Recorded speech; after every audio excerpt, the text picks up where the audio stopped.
I'm proud of you too. I'm so proud of us as a community. We've done a lot of good things together. You know, I want to talk about the expansion of consciousness today, and I want to use an example that I've kind of I have a doctorate in organizational psychology, and I've come to the understanding that community or groups that work together have a consciousness. Just like an individual has a consciousness, and that there are levels that we work together on in our thinking, in the way we live our lives, and we influence one another in that. And I have a graphic to describe that. It's a spiral. I believe that before we come into a life, having a body, that we know who we are. We absolutely do. And then we are so impacted by being in physical form that we kind of forget. And so our consciousness reacts to the physicality of our experience, and it gets small, like it is at the bottom of this spiral. But we move through life and we have experiences, and we're challenged to really look at who we are. And as we go around each layer of this spiral, we have things that happen. We have challenges that call us to awaken. We have experiences that challenge our reality, and we expand. We get a bit better sense of what life is, kind of. And most of the things I think we learn from are the challenges of life, because the fun times of life are fun, and thank goodness we have fun times. But it's really those challenges that call us to remember who we are, kind of call us out of that forgetting into something greater. So we go around. And what happens is that something happens. Someone we love dearly, a family member, someone really close, makes their transition. And it hurts like hell. And we don't know what to do. And we're lost in that grief. But somehow we get through it. And we go, okay, I've handled that. Until the next time somebody leaves. And usually has a different kind of impact, because it was a different kind of relationship, and we kind of have to remember again how to do that. And this, I believe, happens in life, that as we go through these spirals, that we are not getting to a place where, oh, we've handled everything, now everything can be bliss. We actually are in this process of deepening and expanding who we are through these experiences. I've been going through one of those this week. Y'all remember back in October, we had a lot of ministers from around North America come here and be with us. And for weeks afterwards, what I was hearing from many of them was, you have such a mature community. And we do. And I was feeling rather proud that all these years of work, the people that have been called to be a part of this community, we're lifting the place up and living this maturely spiritual life. And we are. We're financially sound because you are so generous. We are led and owned by people in this room and others that are in the snow somewhere, that truly hold this community up. I swear we have the best practitioners in the country, in the world. And we have good, solid leadership. So we have all of these things. And I was really kind of enjoying that. And then some judgment showed up. Well, I don't want to get there yet. First thing I want to do is I want to talk about this idea again of the spiral, and how we have moments where we have to rethink and remember who we are and fit things in. And I think we've done a pretty good job as a community of feeling good about ourselves, of recognizing the divine at whatever level we're there, dwells at the point of us, that we are not broken, lost, helpless people in a cruel world, that we are actually something more than that.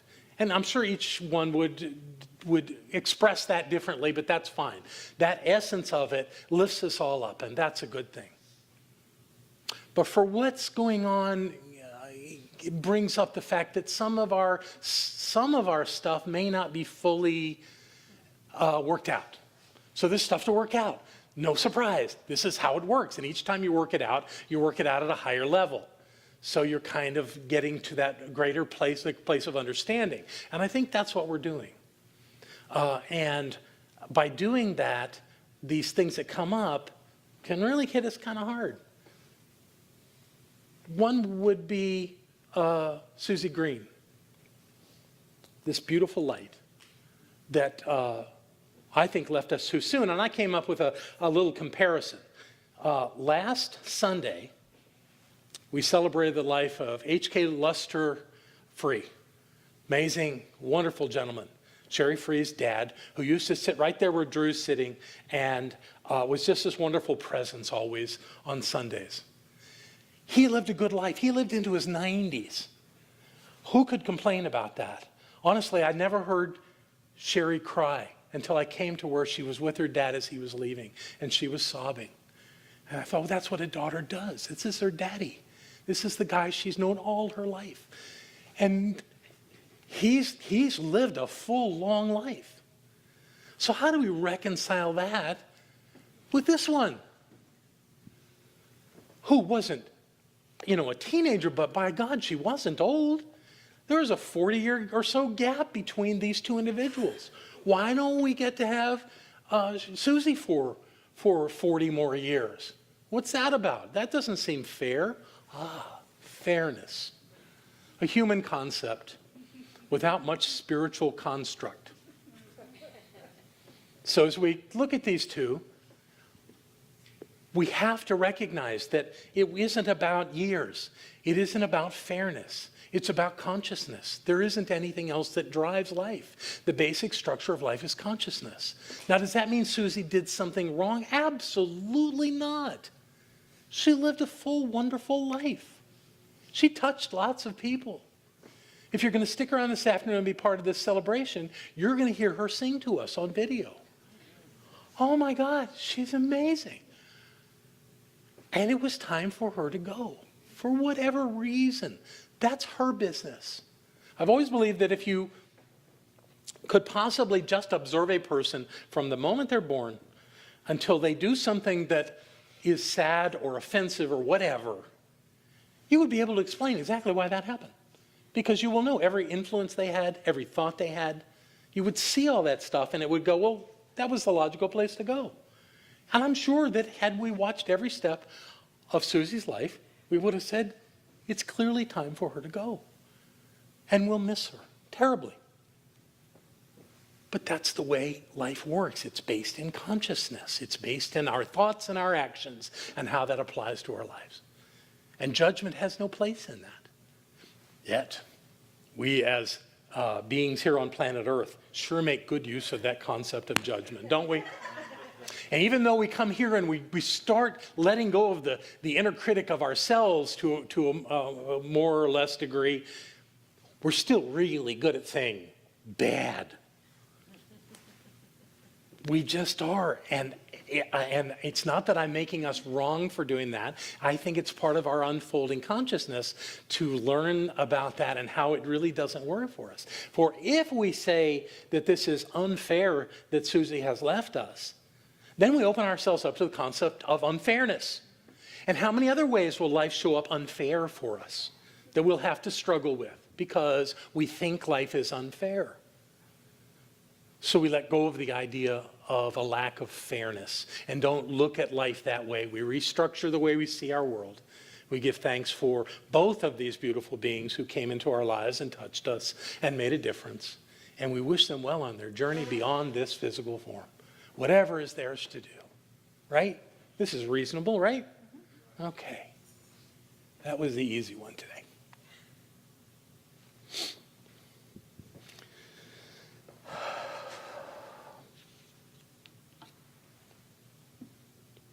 In the midst of Susie's leaving, we learned that one of our practitioners, Lynn Villa, had been hit by a car and was in intensive care at Mission.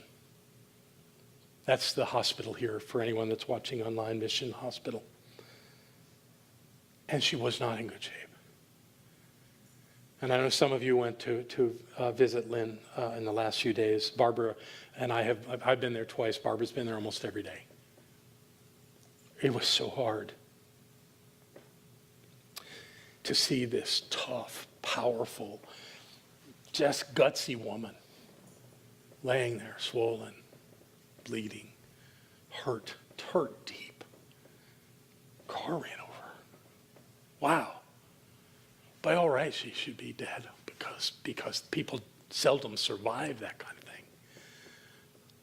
But if you know Lynn, you kind of get why she's still here. Because she's tough. She's a warrior. And she's in an induced coma. So there's not a lot of interaction. But we go and we see her and just bless her and pray over her and know that she's in charge, and she is. She is absolutely in charge of her experience. But then 2 days after this event happens, we get word that her partner, Eric, ran over her. He ran over her at night in the car he was in, that she got out of the car and he ran over her. And then we've watched that unfold. And we learned that the Asheville police have arrested Eric.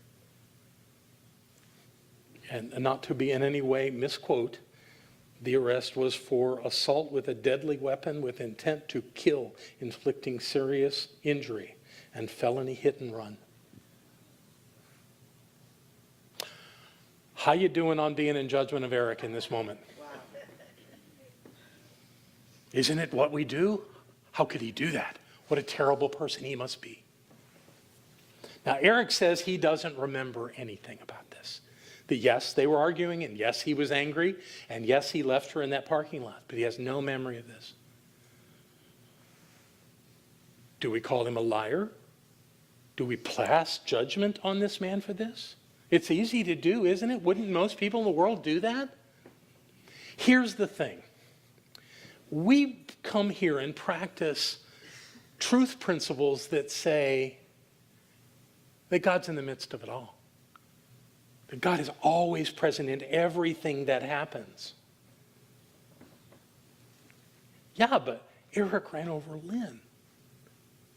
Isn't that wrong? Who among us is here to say that someone is wrong?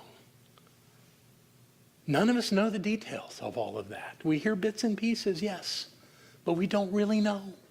We don't know what caused this. Although we do know that it comes from consciousness of those involved. And as soon as we jump into that, we're involved. And how does that help us? Eric came and sat in this room with us. Who else in this room could run over somebody? Who else in this room could hurt somebody? If you believe that that's the way that life works, now you're going to fall into that pit of despair and you're going to be vulnerable to being hurt. Anybody here want that? I don't. So what must I do to have that work inside my head? What must I think to make that work? I must know that God is in the midst of this, because that is the concept of oneness that I have dedicated my life to. Does that mean I know everything? No, it doesn't mean I know everything. It means that I know that God is in the midst of it, and that I must allow myself to reveal the presence of the divine, no matter what. There are no exceptions to this idea of what we teach. There are no exceptions to the principle of oneness. It isn't that God is sometimes with us and sometimes not. It isn't that the presence within us is sometimes real and sometimes not real. That's not true. It's real all the time, no matter what. Yeah, but Lynn's laying in a hospital fighting for her life. How does that work? It still works. And we still don't know everything that happened. And we never will. So trying to work this out with the facts and the details will not serve us. It will not get us where we need to go. We have to go someplace bigger than that. We have to go and find God in the midst of this. And I'll give you a break here. It's not easy. It's not always easy. But it's as easy as you'll let it be. Our drummer Ron came up to Barbara this week. They had a meeting. And I hope I'm not breaking a confidence, but Ron said, I'm praying for Eric. I'm praying for Lynn, but I'm praying for Eric. Thank you. Of course. Of course, because God dwells in this life that's called Eric as much as Lynn. So what do we do with that?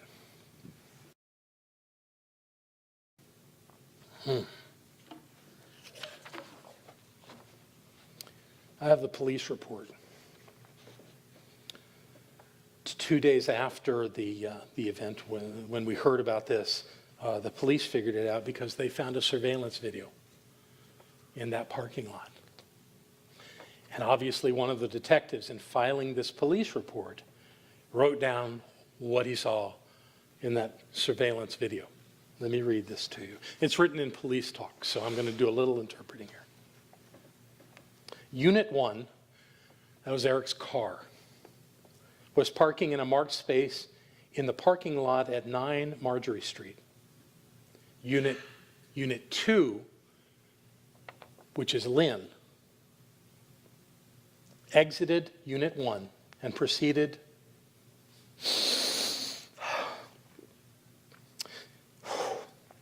to lay down in the path of travel of that parking lot. I'll read that again.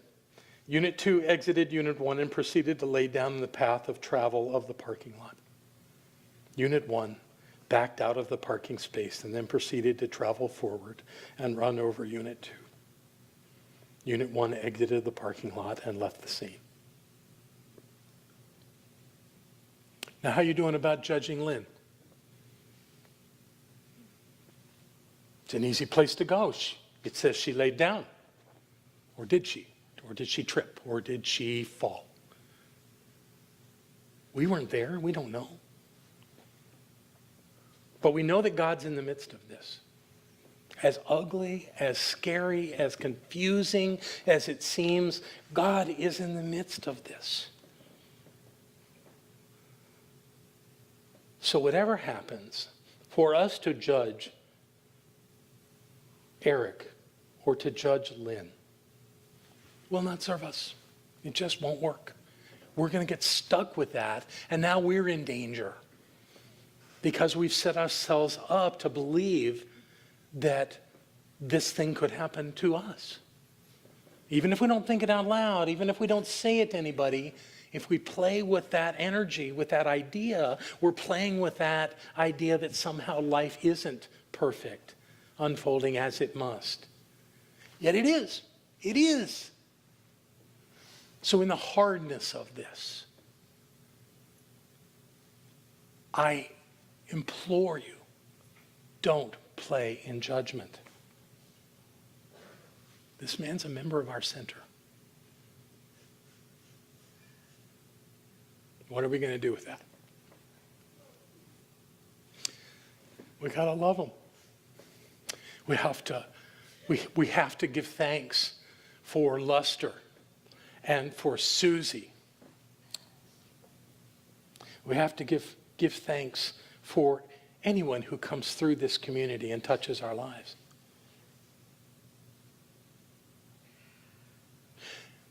And we have to love Lynn and Eric as they work out their stuff. We have to do that. And if we can't do that, then we're the ones that are failing. And we have to do it no matter what. We have to do it recognizing that the perfection of the divine did not leave, did not abandon us, did not fail us. It's right here, right now. So we must rise up above the conditions that we see into that place of knowing the truth, of being safe, of being clear, even when it looks so hard, so difficult, that we'll find our way through this. Barbara and I went and saw Lynn yesterday. We also went and saw Rain, who's in the VA, and she had emergency surgery, and she's doing really well. And we went and saw Lynn, and that was the second time I saw her pretty soon after the accident, and I didn't have a lot of hope. But she looked better. In fact, even in an induced coma, when I took her hand, she opened her eyes, just for a moment. She's something. She's working to make it back, I think. I think that's what's going on. But whatever she chooses to do, I have to accept it because that's her life. If I want to affect a life, it's got to be mine. I got to stand up for me and be clear and know the truth of the presence of God, not only in me, but in everyone else and in everything else. Because if I do anything less than that, I'm in trouble. So this is an opportunity for us as a spiritual community to stay clear, to stay focused on principle, to know the truth of who we are, and let this thing work itself out. And it will, because God is all there is. So no applauding today. We're going to do a spiritual mind treatment. So I invite you just to close your eyes and be with me. Be with me in the knowing of truth. Be with me in the beauty of life. Be with me in the absolute presence of the divine, for that is all that's real. And I invite us all to set down the facts, spoken today or any other time, and to pick up the truth. The truth that there is a presence and a power that is always present, always here. It is the essence of who we are. And that infinite power that dwells at the point of me and everyone here and everyone watching this video is absolute. It never takes a day off. It never goes away. It never turns away. It is who and what we are, and it is our consciousness as individuals and as a collective community that create the outcomes we experience.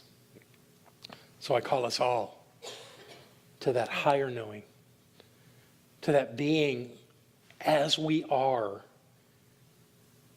the presence of the divine, to live from that place, to live from that knowing. For I know that all is well and that God is good. And I invite us all in this moment to know this, to feel it, to see it, and most of all, to be it. For this is our destiny, to rise above condition, to know the truth of who we are. And that's what I claim for all of us this day.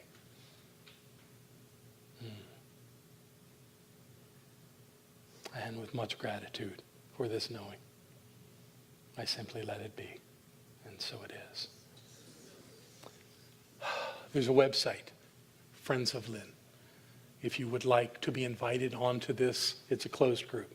If you would like to be invited onto this, speak to Barbara, and she'll make sure you get an invitation. It's through Facebook Messenger. And we'll love Lynn, and we'll love Eric, and I want you to know I love you. Thank you.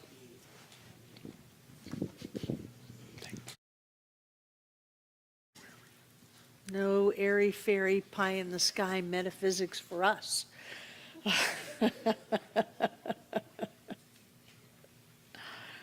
So our welcomers have come forward. Is anybody here for the very first time? I know we have Sanibel, and I forgot your mom's name. Nancy? Welcome, welcome, welcome, welcome. Is anybody else here for the very first time? Gloria Maria's adopted daughter. What is your name? Valerie. Valerie. Bloodkin, but still taken in as her own right now. Anybody else? Thank you for showing up at a very different time for this center. I'm very grateful that you're here.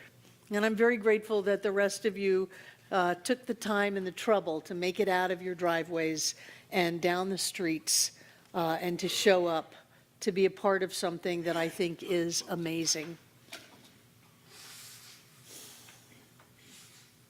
I feel Susie. I feel her right here. I feel her in this room. So we are family, and family gets messy. And yet family stays together and loves each other through. So thank you. And now I'd like to invite our prosperity acceptors to come forward. Take out what you're going to give. Those of you watching online, thank you. You too can go to the Donate Now button on our website and make your donation through PayPal.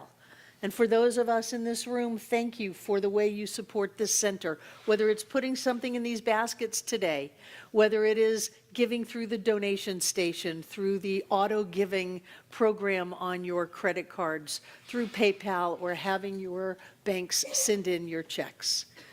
We are a generous community, and we get to do things like support the people in Puerto Rico.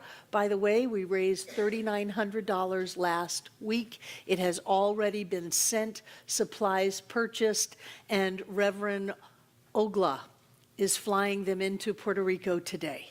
We do good work in the world.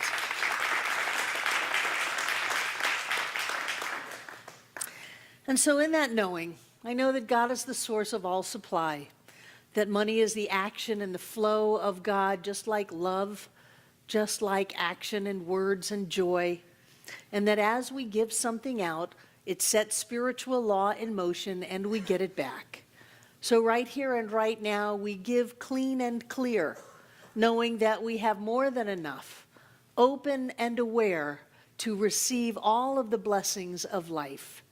We join together this day to make this best center ever, Center for Spiritual Living Asheville, all that it was ever meant to be.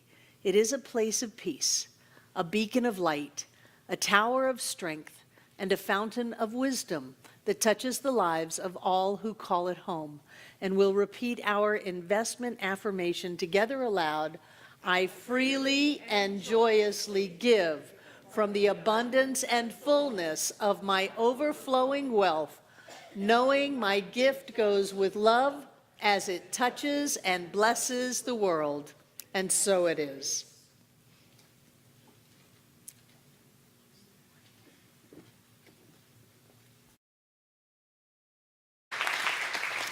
And I know that everything in these baskets is blessed because love comes from each of us when we give. Whether we're giving money, whether we're giving a hug, a hand, or a chance. Love pours forth, filling up this room from the floor to the ceiling, all between the walls. This very air is rich and blessed with each of us. And as we come together and open up, we touch each other, we bless each other, and we heal each other. And it is a good thing that we do. That energy is always here and always now, blessing each of us that comes here today, everyone who has ever been here, and everyone yet to come. And so it is.